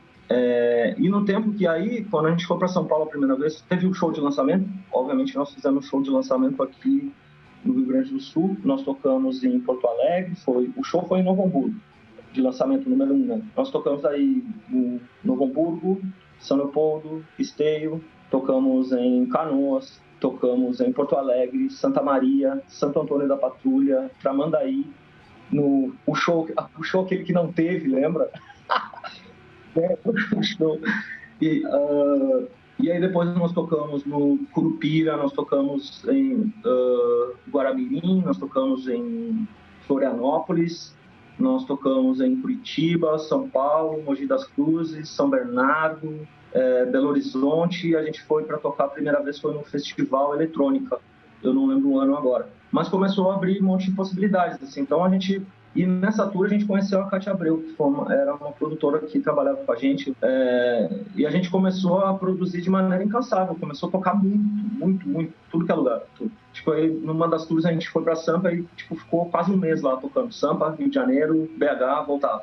Sampa, blá blá, rádio, programa de TV, de tudo que se possa imaginar. Assim. E aí nós já estávamos lançando o disco no Descompasso, tocando músicas que já eram do disco à força, sabe? Aquela coisa de nunca ter conseguido equilibrar os repertórios. E aí começou a rolar, tipo, a galera pirava em Tsunami, várias músicas, né? Começou a pintar show convite para tocar em diversos tipos de show, desde tocar no espaço impróprio, né, agora fugiu a banda porque eu gosto muito, Ordinária Hit. Então, e tocar no Sesc, a gente tocou um tributo ao Lenny Gordon. E aí também a gente queimou um pouco o filme, assim, no show que a gente chamou o Lenny Gordon lá pra solar e ele não terminou. A gente ocupou todo o espaço do outro show. A gente queimou o filme com a cena paulista, assim. Mas enfim, né? A gente super empolgado, né, cara? Tocava, vamos tocar só de Tsunami. Daí, pra abrir, daí tinha essa versão de Tsunami 30 minutos. Acabou o tempo. Aí, cara, mas é coisa de gurizada, né, cara? Era muita vontade, né? Cara, Lenny Gordon foi uma injeção de vida, assim, de ânimo. Cara, foi um lançamento de um disco que a gente fez. Foi Sesc Ipiranga, se não me engano, cara. E era nós, o Darismo que era com o Cine Vitória, se não me engano, o M. Takara, que na época ele tava com um projeto do Hindu, ele e o outro guitarrista do Ritmo, o Lenny Gordon e nós, né? E, cara, o Lenny é uma figura emblemática, assim, né? E um espírito incrível, assim, um cara muito lúcido no que faz, assim. E eu lembro que a gente cruzou por ele ali nos bastidores do Sesc, assim. E a gente tava meio assim, né? A gente meio que falou assim, né, cara? Será que a gente convida ele pra tocar junto, fazer uma jam, né? E tava todo mundo meio com receio de convidar o cara, né? E mais envergonhado e tímido. E eu não lembro se foi o Roger ou o Felipe que foram lá e perguntaram, sabe? Tu acha de fazer uma participação, coisa e tal. Ele nos olhou assim, olhou pra nós assim. Mas o que vocês fazem? A gente, não, a gente toca um instrumental e tal. Ele, não, então tá, pode deixar. Vocês só me chamam que eu entro no palco, tá? Pode ser. Cara, e sei lá, o show foi... a gente tocou 40 minutos, né? No set da Sol. E mais 30 com o Lenny, assim. Queriam nos matar depois. Mas era muito louco, cara. Era muito louco. Porque eu lembro que ele tava sentadinho na cadeira, assim, na frente, meio fechadinho, assim, né, tímido, com a guitarra, assim. Eu só lembro dele dar uma olhadinha pra trás, assim, ele deu um sorriso, cara. e começou. Isso é algo que eu tenho ainda assim, ó, gravado na minha mente, cara. É aquela olhada do Lenin pra trás, aquele sorriso e, cara, e aí eu não lembro de mais nada. Eu lembro que eu ria, tava numa felicidade, olhava pro Teco, o Roger, eu lembro que nos primeiros acordes do Lenin, o Roger virou assim com a cara de assustado e o Felipe não, tava todo mundo em êxtase, cara, tava todo mundo em êxtase. E aí ele nos carregou, né? A história com o Lenin foi essa, que aí ele nos carregou. E aí eu não lembro como é que acabou aquilo, cara. Eu só lembro que a gente não teve tempo de sair do palco direito e eu e o Felipe, a gente meio que ficou trancado num quartinho onde guardava os cabos e as coisas técnicas, assim, porque daí o Lenin seguia com o show solo dele, né? A gente teve que sair correndo às pressas, assim, do palco. Já tava meio atrasado, né? E a gente só se enfiou num cubículo e ficamos escutando, sei lá, a gente viu o show do Lenin dentro de um espaço técnico, assim, com os cabos, uns negócios assim.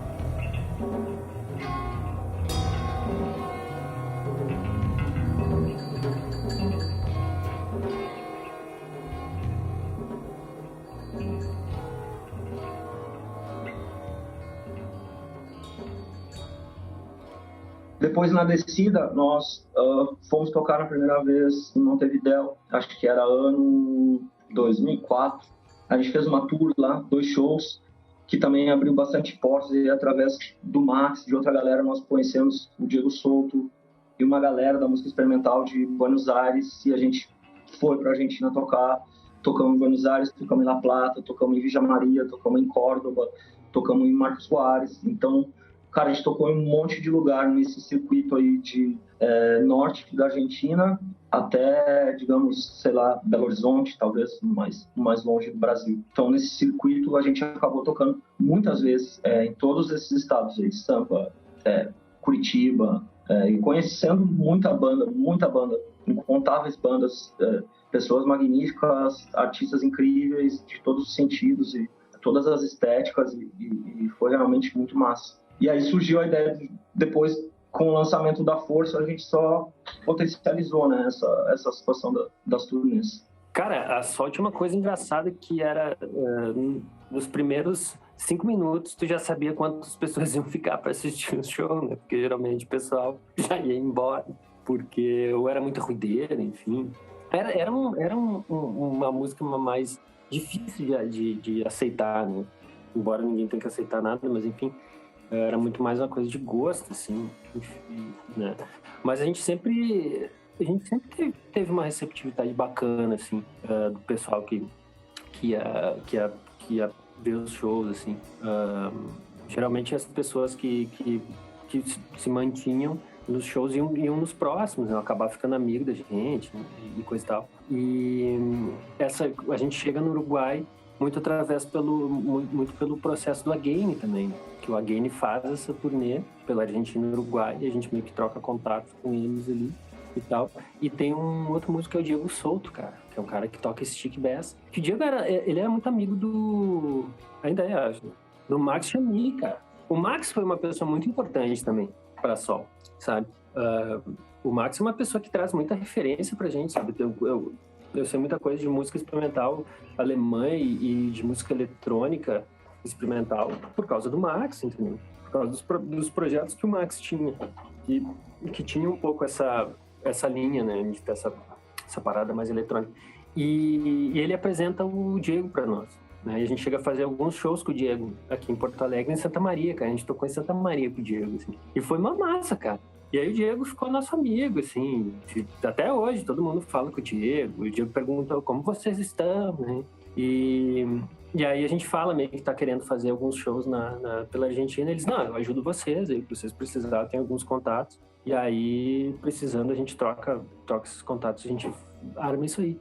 E aí o Roger conhece o Dante Inferno, né? Que é uma banda do Uruguai ali também, que é um trio meio surf music psicodélico, assim, né, um experimental, meio HC e tal. E aí eles também, a gente meio que troca uma ideia e acaba marcando esses shows no Uruguai, né? Uruguai e Argentina. Né? A receptividade foi sempre...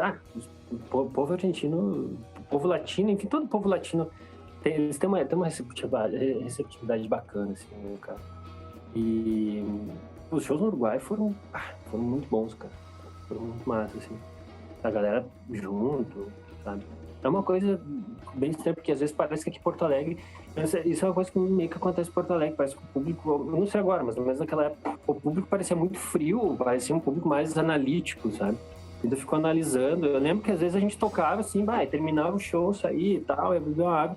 Aí chegava um cara, né? Chegava um cara, enfim, a pessoa chegava pra trocar ideia comigo. E o cara começava a falar um monte disso, não, porque a célula rítmica que tu usa, não sei o que, ali, naquele dia, né? O paradiddle, não sei o que. Quantos paradiddles tu faz por semana? Eu digo, cara, eu nem sei o que é isso, sabe? O que é paradiddle, sabe? Depois de um tempo eu fazia curso de bateria e eu aprendi que eu tocava errado, né? Com as mãos e os pulsos, não sabia por quê. Mas eu acho que tinha muito essa coisa, sabe, de Porto Alegre ser um público, era um público mais ascético, né? Uma coisa muito estranha, assim, uma coisa analítica, bizarra, assim. E já nesses outros países, nesses outros lugares de Paris, no Uruguai, a galera tava sempre tava em cima ali e tal, curtindo, né? E todo mundo empinando as botejas, né?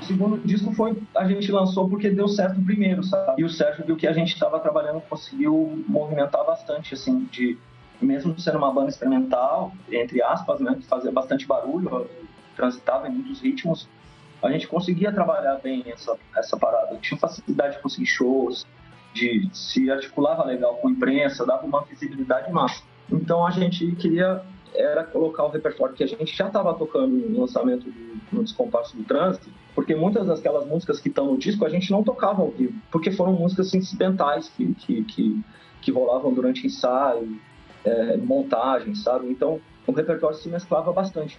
A ideia de fazer a Força foi uma ideia bem Led Zeppeliana mesmo. Nós queríamos fazer um disco de estúdio, tudo lá, gravado ao vivo, que a gente conseguisse reproduzir a energia que a gente trabalhava no palco, né? Então foi um esquema bem Led Zeppelin mesmo, né? Nesse sentido de palco, de fazer um disco para tocar mesmo e para ir para a estrada e fazer circular aquela música que a galera curtia mesmo nos shows. E aí o lançamento da Força foi uma coisa mais aí uma coisa natural de sequência, né? do que foi no Descompasso, e a gente circulou em todos esses espaços aí de novo, e daí com maior repercussão na mídia, de matérias na Rolling Stones, na Wire, um monte de revista gringa, de blogs, de tudo que é lugar, muitas listas de disco futuro. Eu não tenho noção de onde esse material circulou, mas a gente mandou disco para muitos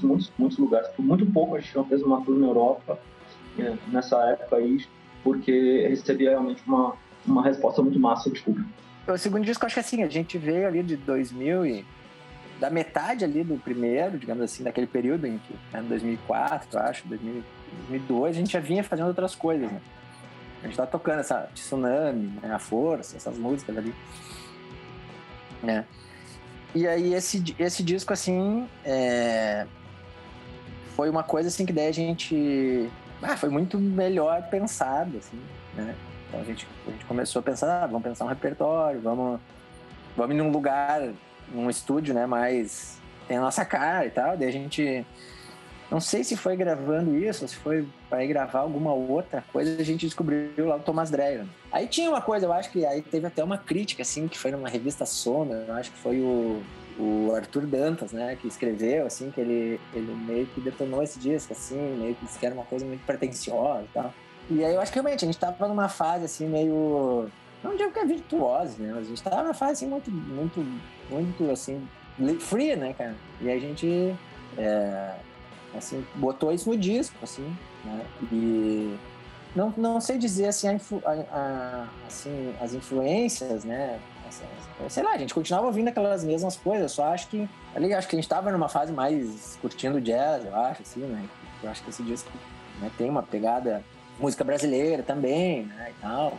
E a gente tinha criado meio que esse repertório que tá nesse disco, assim. A gente fez alguns shows que era meio que aquilo ali, e a gente, vamos fazer um disco que que seja isso que a gente vem tocando, assim, né? A gente tinha umas outras músicas, assim, que a gente também ensaiava e tal, mas foi uma coisa bem mais, assim, bem mais planejada, né? Bem mais discutida, foi bem diferente. O processo do primeiro foi aquela coisa completamente maluca, né? E esse eu acho que eu me lembro, assim, foi uma coisa, tá, vamos, o que a gente vai botar? Vamos botar essa música, vamos botar essa, né? Vamos arranjar, teve uma coisa assim, né, mais pensada, né? E teve uma gravação assim muito mais pontual, né? O segundo disco já é a força, né? Ali já tem uma coisa, ele já é um disco que está se desprendendo, né, dessa matéria mais experimental, né? Não tanto do improviso, mas ele meio que se desprende um pouco disso e ele acessa mais ali tem um pé na música brasileira, né? Mas é uma música brasileira torta, né? Se a gente for analisar mesmo, não é MPB. Tem lá umas intenções de acorde, tem a célula rítmica, né? De algumas marcações ali de música brasileira, algumas faixas tem isso, né? Tem a coisa de começar a cantar, trazer a língua portuguesa, né? Tem muito disso. É um disco que, bom, desde o outro disco já se traz isso, mas eu lembro que as demos não tinham isso, as demos as letras eram em inglês, né? E aí tem uma busca maior por essa questão do idioma em português, né? E aí ele começa a trazer um pouco essas coisas da célula mais da música brasileira, influência afro, né? Até pela própria percussão, né? Começa a trazer umas coisas mais... Tem um set de bateria mais acanhado, né? Já não tem mais tantos tambores. Até porque as costas começam a doer, né? Assim. Aí é um certo minimalismo ali, né? Mas ele ainda tem aquela coisa a Sol nunca perdeu essa coisa da experimentação mesmo, na verdade.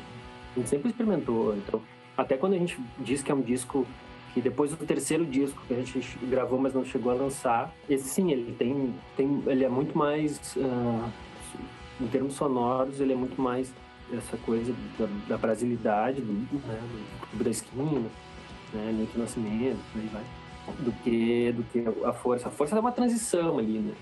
Mas tem ainda alguns elementos ali. Nas letras tem muito isso, né?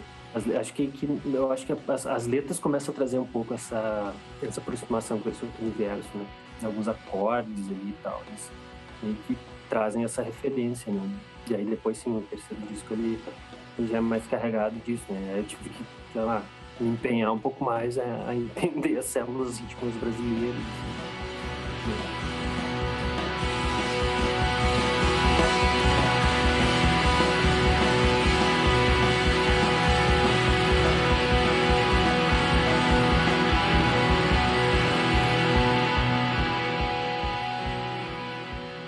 A banda resolveu parar, foi no último show da tour da Força. Foi no final de 2007. Isso tem vários anos, né? E porque também, de certa forma, a gente já tava de saco cheio, não de saco cheio, mas queria fazer outras coisas, tá ligado? Foram anos, tipo, de viver 50 anos em 5. Foi mais ou menos assim. Acho que hoje, com um pouco mais de distanciamento, assim, de um olhar mais distante do que aconteceu, e do que acontecia, a gente realmente precisava parar um pouco, porque, nós éramos muito jovens, 2, nós tínhamos muitas coisas para fazer, e 3, que a banda nos consumia de uma maneira que hoje a gente dava tudo de si, dava uma tacada para viver disso mesmo, de uma vez por todas, né? E saía fora desse circuito daqui, de um circuito regional, enfim, coisa que a gente nunca quis abandonar. Nosso sonho nunca foi morar em São Paulo, nunca foi morar em lugar nenhum. A gente sempre quis morar no lugar onde a gente estava. A razão da banda sempre foram nossos amigos, como foram as coisas que a gente criava, as coisas que estavam perto da gente. Claro que se construiu muitos laços, né, nesses giros todos, né, meu? A gente conheceu muita gente, cara, muita gente massa mesmo. Mas a gente nunca teve pretensão de sair de onde estavam os nossos, sabe? De onde estavam as nossas coisas. E eu acho que isso confrontou um pouquinho essa ideia do que precisava ser feito e do que a gente gostaria de fazer e o que de fato a banda merecia. Então a gente achou que talvez segurar a banda fosse merecido, para que a gente também não pudesse, não queimasse, não fizesse coisas ruins, ou não partisse para outros apontamentos que não estavam de acordo com o que a gente queria fazer. Foi o que a gente quis fazer e, enfim, como sempre tinha sido, foi por aí. Em 2007 ali a gente tava tocando aí, mas já tava assim, né, desde 98, né? A gente vinha assim, né, juntos e trabalhando projetos, assim, coisas que a gente sempre colocou. E eu acho que foi 2007, assim, que começou a cansar, né, cara? E aí também eu fiquei grávido, acho que isso contribuiu muito, assim, né? Eu acho que isso foi uma coisa, assim, que me assustou muito, porque também foi inesperado, assim.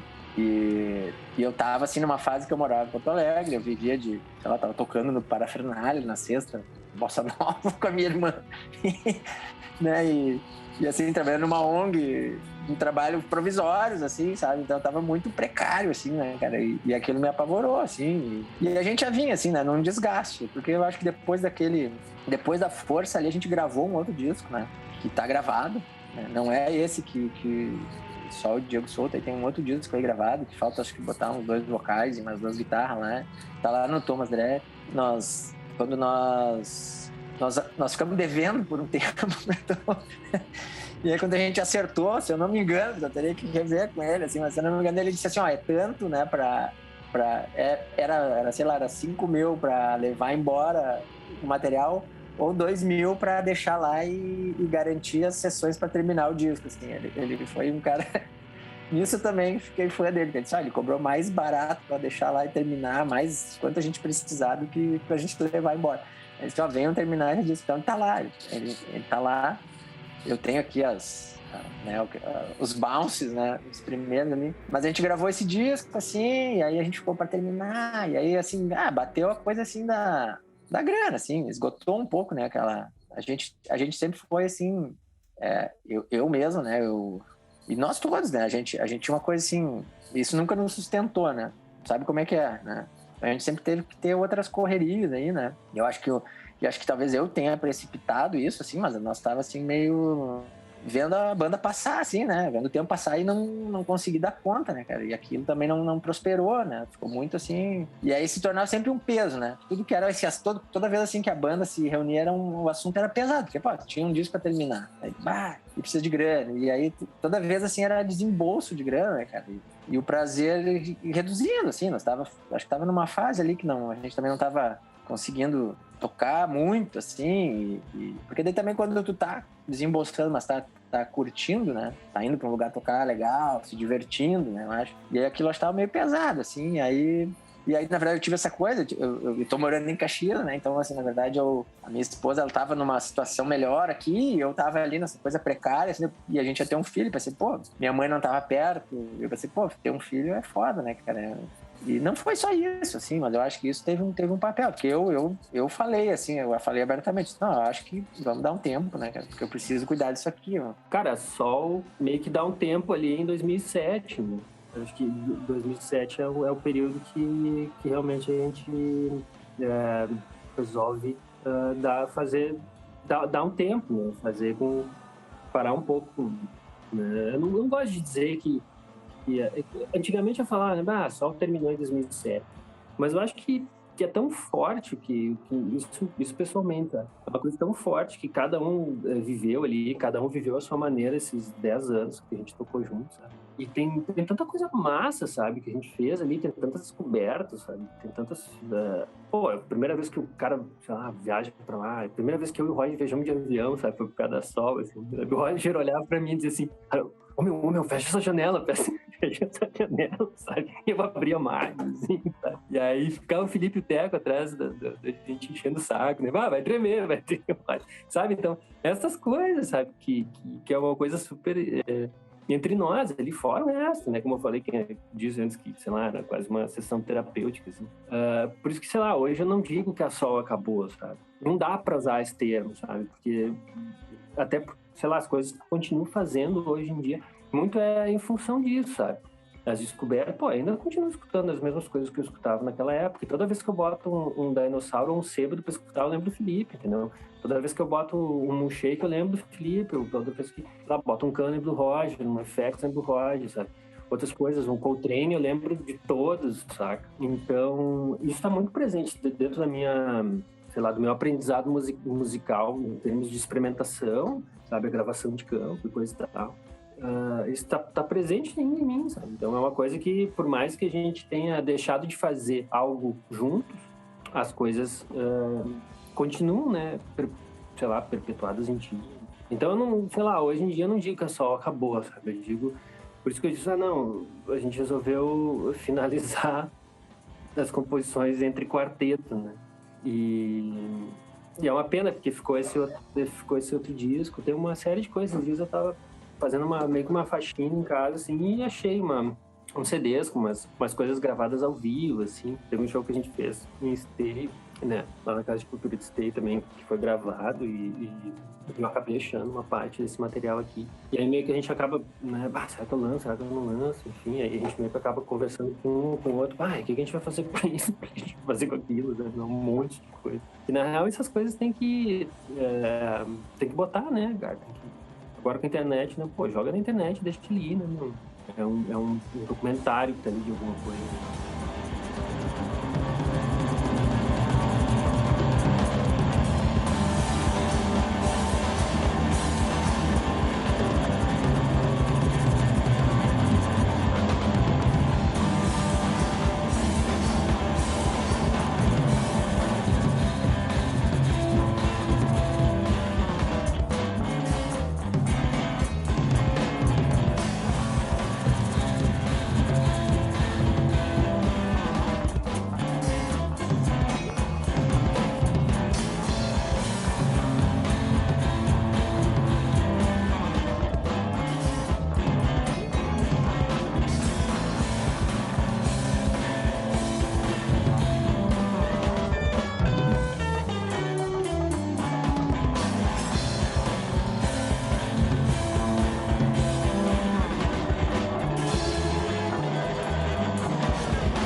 Aquela fonte de água de longe parece tão linda, mas beijo esse amor.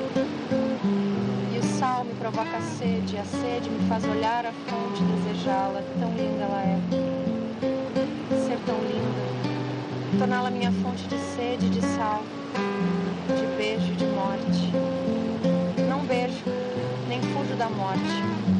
Sigo com sede e com sorte de saber que o sal provém da fonte, a mesma do beijo, do desejo e da morte. De longe tão limpa a fonte, de perto é o mesmo sal da vida pronto a purificar.